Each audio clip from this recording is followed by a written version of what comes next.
To install and use the Google Play Store through Microsoft Edge on your Windows device, start by opening the Microsoft Edge browser. Search for Google Play Store, click First Link. In the top right corner, click on the 3 menu to open the Settings menu. From there, go to the Apps section and choose the option to install the site as an app. Then, navigate to the official Google Play Store app. Once you're on the Google Play Store app, use the Apps feature in Edge to install the Play Store as a standalone app on your desktop.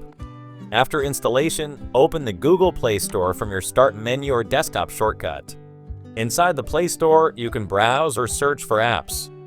You may also find a section dedicated to Windows-compatible apps. From there, simply choose and download any app you want.